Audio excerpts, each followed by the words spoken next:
pessoal, tudo bem com vocês? Estamos com mais um conteúdo, mais uma notícia para vocês. Então já deixa o seu like e se inscreva no canal. Não se esqueçam de ativar o sininho de notificações para estar recebendo todos os nossos vídeos aí na sua telinha. Hoje estamos aqui com o canal de Te Atualizei, todos os créditos ao canal dela, o link está na descrição e no comentário fixado. É muito importante que você deixe sua opinião no final do vídeo, um bom dia, uma boa tarde, um oi, para esse vídeo chegar a mais pessoas. E sem enrolações, vamos ao vídeo. Então, eu tô cansada de assistir a hipocrisia de jornalista que, no meu ponto de vista, são militantes que atuam como jornalistas, principalmente a respeito de uma pauta tão cara para todos nós: a anistia. A Globo, nas últimas 72 horas, direcionou sua programação para se mostrar indignada com o avanço da anistia no Congresso, que isso seria antidemocrático demais, que Hugo Mota não pode colocar em pauta, que ele deve ter culhão para segurar. E o que essas pessoas que dizem estarem lutando pela democracia esquecem é que todo o poder emana do povo, que exerce esse poder através de seus representantes eleitos. A anistia hoje possui mais de 300 votos, é mais da metade do Congresso, eleito por nós, querendo discutir o tema, aprovar o tema. E o que os jornalistas militantes parecem não entender é que, se há uma maioria na casa querendo votar uma pauta, um único homem segurá-la é o fato antidemocrático.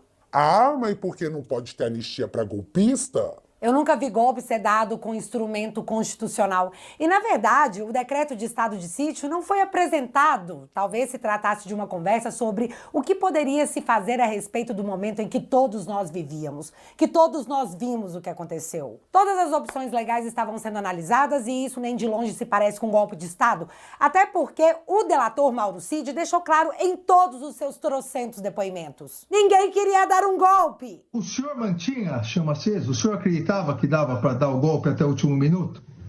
Não, senhor. Não, senhor. Na minha opinião particular, não.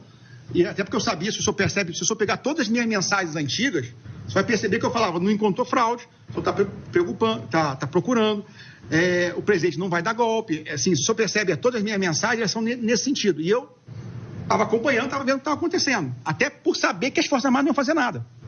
O braço armado do movimento seriam pessoas em fúria com canos de PVC, estilingue e pedaços de madeira. Depredação de patrimônio? Ok, realmente aconteceu. Mas golpe de estado num domingo? Num prédio vazio? Com uma minuta golpista jamais encontrada? Não é apenas julgar o nosso intelectual e compará-lo a de uma lagartixa.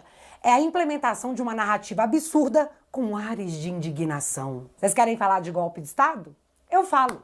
E eu mostro como eles acontecem. O que você vai assistir agora é a esquerda nos mostrando como golpes são dados.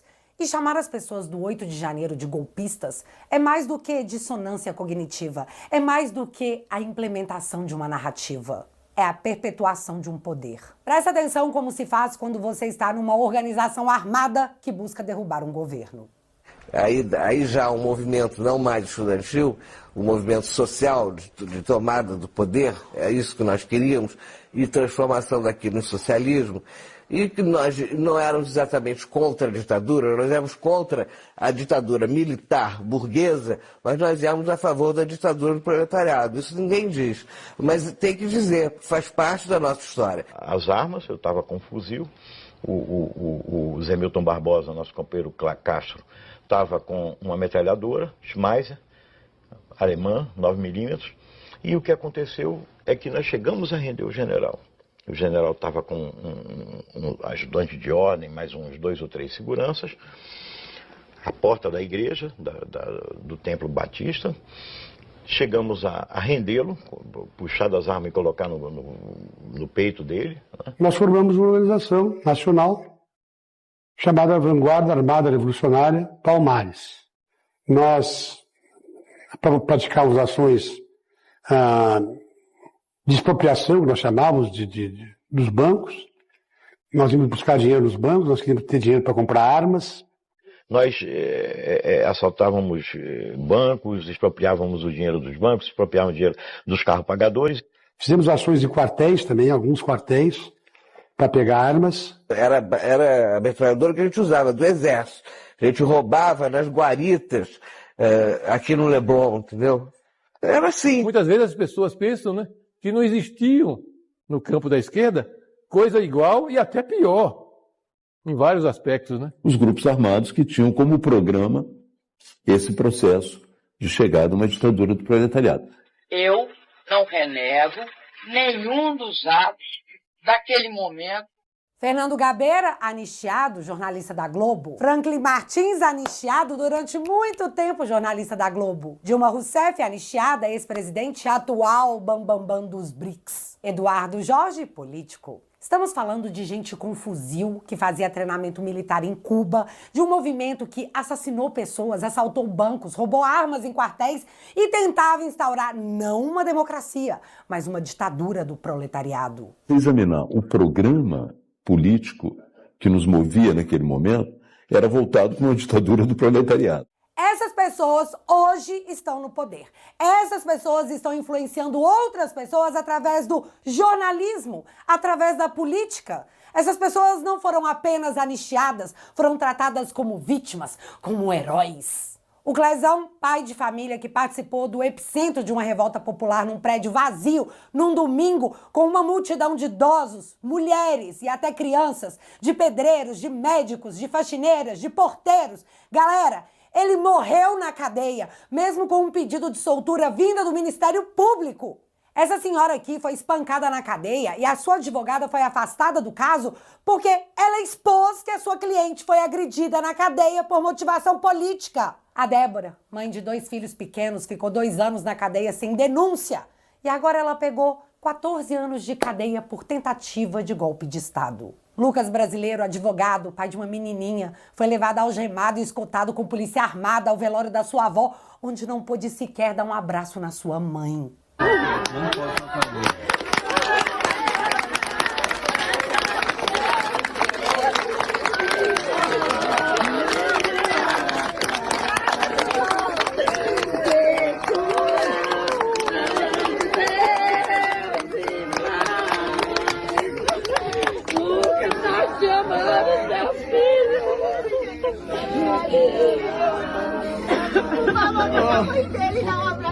Não pode! Não! Por favor! E vocês acham que vão convencer o povo de que a anistia para essas pessoas é um ato antidemocrático? Que o presidente Bolsonaro tem que ficar preso por 40 anos porque conversou sobre estado de sítio numa minuta que nunca ninguém achou? E a Dilma? Por que ela não foi processada se não existe prescrição ou anistia para esse crime? Porque ela fez a mesma coisa às vésperas do seu impeachment. Vocês realmente acreditam que somos um bando de otários que só tinha a Globo para assistir nos anos 90? Que agora a gente vê essa mesma Globo dizendo sem anistia para golpistas, enquanto ela emprega anistiados de organizações armadas, de fuzil, não canos de PVC? Vem cá, sabe por que eles estão fazendo isso? Porque miram em Bolsonaro e não podem soltá-lo de jeito nenhum? Porque o Brasil teve 14 anos de PT no poder e foi esse homem, Jair Messias Bolsonaro, que espelhou a indignação da maioria silenciosa e disse: chega! Bolsonaro interrompeu um projeto perpétuo de poder porque eles roubaram tanto, mas tanto, do nosso bolso, que ficariam no poder por 30 anos. Eles têm dinheiro para disputar a eleição até 2038. E deixariam os caraminguados para os demais partidos. Era uma forma fácil de se eternizar no poder. Bolsonaro levantou uma massa e disse: venham, vamos mudar isso. E a massa foi. Santificado seja o vosso nome, venha a nós o vosso reino, seja feita a vossa vontade, assim na terra como no céu. O pão nosso de cada dia nos dai hoje, perdoai nossas ofensas, assim como nós perdoamos. Mas livrai-nos do mal. Amém! Mas foram 4 anos de sabotagem, ao ponto da Globo tentar vincular o Bolsonaro à morte da Marielle na frente de todo mundo. Arrumaram um escândalo mundial sobre as queimadas da Amazônia e agora, durante o governo Lula, eles se calam, porque nunca foi pelas girafas da Amazônia. Era sobre Bolsonaro, era sobre a retomada do poder e o quanto precisavam destruir o cara que derrubou o trono que eles acreditavam ser perpétuo. Tiraram o Lula da cadeia, o reabilitaram politicamente e fizeram o que fizeram para garantir que o Bolsonaro perdesse as eleições. Mas tem um problema. Eles também sabiam do efeito destrutivo do Lula, porque eles sabem que a população perceberia, que se revoltaria. Eles sabem que o Lula é um déspota, um poste que acha que governa. Mas se eu não entrar com recurso no Poder Judiciário, se eu não for a Suprema Corte, ou seja, eu não governo mais o país, cara.